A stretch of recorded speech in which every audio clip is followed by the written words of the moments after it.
क्या कभी petrol pump पर गाड़ी में तेल भरवाते वक्त आपने सोचा है कि जिस पेट्रोल के लिए आप अलग-अलग राज्यों में कहीं 102, कहीं 112, कहीं 116 प्रति लीटर दे रहे हैं, उसकी असली कीमत सिर्फ 42 रुपए है। जी हाँ, आप अपनी जेब से 1 लीटर पेट्रोल पर 50 से 60 रुपए सिर्फ और सिर्फ टैक्स के नाम पर दे रहे हैं। हाल ही में दिल्ली के पूर्व मुख्यमंत्री अरविंद केजरीवाल ने आंकड़ों के साथ एक बड़ा सवाल उठाया है। जब अंतरराष्ट्रीय बाजार में कच्चे तेल यानी क्रूड ऑयल की कीमत $115 से गिरकर $70 प्रति बैरल पर आ चुकी है, तो फिर भारत में पेट्रोल 82 रुपए प्रति लीटर क्यों नहीं मिल रहा? दुनिया के किसी भी देश का इकोनॉमिक्स का नियम कहता है कि जब कच्चा माल सस्ता होता है तो फिनिश्ड प्रोडक्ट के दाम कम होने चाहिए, लेकिन हमारे देश में उल्टा ही गणित चलता है भैया। कच्चा तेल सस्ता हो जाए तो पेट्रोल के दाम कम नहीं होंगे, लेकिन जैसे ही अंतरराष्ट्रीय बाजार में $1 भी बढ़ेगा तो तुरंत आपकी जेब काट ली जाएगी, आपकी जेब पर डाका डाल लिया जाएगा। तो नमस्कार दोस्तों, मेरा नाम है अतीब खान और आप देख रहे हैं अतीब खान एक्सप्लेनर। आज हम समझेंगे कि भारत में पेट्रोल के दामों का वो पूरा गणित, मध्य प्रदेश जैसे राज्यों का टैक्स मॉडल और उस मीडिया का सच जो आपकी जेब कटने पर पूरी तरह खामोश है। दोस्तों, सबसे पहले पेट्रोल की असली लागत को समझते हैं। जब भारत बाहर से कच्चा तेल खरीदता है तो 1 लीटर कच्चे तेल की कीमत लगभग 42 रुपए पड़ती है। कितनी? 42 रुपीज ओनली। इसके बाद इसे रिफाइनरी में ले जाकर साफ किया जाता है, पेट्रोल पंपों तक पहुंचाया जाता है, जिसमें लगभग सिर्फ और सिर्फ 9 रुपए का खर्च आता है। अगर इसमें पेट्रोल पंप डीलर 3 रुपए का कमीशन जोड़ भी दिया जाए, पेट्रोल पंप डीलर का खुद का भी उसका 3 रुपए कमीशन जोड़ भी दिया जाए, तो बिना किसी 1 लीटर शुद्ध पेट्रोल की कीमत सिर्फ और सिर्फ 54 रुपीज यानी 54 रुपए बनती है। अब आता है खेल किसका? टैक्स का, जाल का। इस दोस्तों 54 रुपए के पेट्रोल पर केंद्र सरकार अपनी एक्साइज ड्यूटी ठोकती है और फिर राज्य सरकारें अपना वीएटी यानी वैल्यू एडेड टैक्स वसूलती है। तो ये चीजें अलग अलग है। केजरीवाल का गणित कहता है कि अगर केंद्र सरकार 12 रुपए और राज्य सरकार 16 रुपए का जायज टैक्स भी ले तो देश में पेट्रोल सिर्फ और सिर्फ 82 रुपए प्रति लीटर मिल सकता है। लेकिन हकीकत इससे कहीं और ज्यादा कड़वी है। देश में कई राज्य ऐसे हैं कि जहां जनता को पेट्रोल के नाम पर बिल्कुल निचोड़ा जा रहा है। अगर आप मध्य प्रदेश, एमपी का उदाहरण देखेंगे तो मध्य प्रदेश देश के उन राज्यों में शामिल है जहां पेट्रोल और डीजल पर सबसे ज्यादा वीएटी सेस वसूला जाता है। यही वजह है कि एमपी के लोगों को 1 लीटर पेट्रोल के लिए कहीं 112, 115, 116 तक रुपए चुकाने पड़ रहे हैं।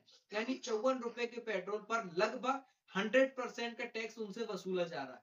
लेकिन सबसे बड़ा सवाल यह है कि इस लूट पर देश की आम जनता का ध्यान क्यों नहीं जाता? जनता इस मुद्दे पर सड़कों पर क्यों नहीं उतरती है? तो दोस्तों, इसका सीधा सा जवाब है देश की गोदी मीडिया। आज जब देश का मिडिल क्लास और गरीब इंसान पेट्रोल पर, डीजल पर, राशन और रसोई की गैसों की जो महंगाई है उसमें जो पिस रहा है, तब हमारे देश के बड़े बड़े न्यूज चैनल दोस्तों क्या कर रहे हैं? बड़े बड़े न्यूज चैनलों पर क्या चल रहा होता है? प्राइम टाइम में आपको यह कहीं नहीं दिखाया जाएगी कच्चे तेल का दाम कम हो गया है, कच्चे तेल के दाम गिरने के बाद भी आपकी जेब क्यों काटी जा रही है, कोई मीडिया पे, कोई न्यूज चैनलों पे नहीं दिखाएगा। वो आपको दिखाएंगे कि प्रधानमंत्री के इंस्टाग्राम पर कितने मिलियन फॉलोवर्स हो गए, उनकी रील्स पर कितने मिलियंस व्यूज आ गए, ये सारी चीजें चलेंगी। 24 घंटे टीवी चैनलों पर हिंदू मुस्लिम की दोस्तों नफरती भरी डिबेट्स चलाई जाती है। मंदिर मस्जिद के मुद्दे उछाले जाते हैं ताकि आम जनता का ध्यान कभी अपनी खाली होती जेब, गिरती अर्थव्यवस्था, बेरोजगारी, पेट्रोल के दामों पर जाए ही नहीं। मीडिया को इस बात से कोई फर्क नहीं पड़ता कि आपकी बाइक या गाड़ी में तेल भरवाने के पैसे है या नहीं है। उन्हें बस अपनी टीआरपी से मतलब है और सरकार की चाटुकारिता से मतलब है। तो दोस्तों, जब तक आप आपकी आवाज नहीं उठाओगे, इस देश में आपकी कोई भी नहीं सुनने वाला। जब भी जनता सवाल पूछती है तो ऑयल कंपनियां तर्क देती हैं कि जब क्रूड ऑयल महंगा था तब उन्होंने दाम नहीं बढ़ाए थे, बहुत बड़ा काम किया था उन्होंने, इसलिए अब वो अपना पुराना घाटा वसूलने के लिए ये चीजें कर रहे हैं। लेकिन सवाल ये है कि सरकारी कंपनियों का घाटा भरने के लिए जिम्मेदारी हमारे देश के आम नागरिक और मिडिल क्लास की क्यों होती है? बड़े बड़े उद्योगपति क्यों नहीं होती? जब अंतरराष्ट्रीय बाजार में तेल सस्ता होता है तो उसका फायदा जनता को क्यों नहीं दिया जाता? और सबसे बड़ा दोस्तों सवाल है कि सरकार पेट्रोल डीजल को जीएसटी के दायरे में क्यों नहीं लाती? अगर आज पेट्रोल को जीएसटी की सबसे ऊंची 28% वाली दर में भी ले आया जाए, तो दोस्तों पूरे देश में पेट्रोल का रेट सिर्फ और सिर्फ 75 से 80 रुपए के बीच आ जाएगा। लेकिन ना तो केंद्र सरकार अपना खजाना कम करना चाहती है और ना ही राज्य सरकारें अपना मोटा टैक्स छोड़ना चाहती है। तो उसमें से किसका घाटा हो रहा है? सिर्फ और जनता का, उद्योगपतियों का नहीं हो रहा, नेता का नहीं हो रहा। अगर आज हम और आप इस अंधभक्ति और मीडिया के फैलाए धुंधले जाल से बाहर निकलकर अपने हक, अपनी जेब और अपनी मेहनत की कमाई पर सवाल नहीं पूछेंगे, तो ये लूट ऐसे ही चलती रहेगी।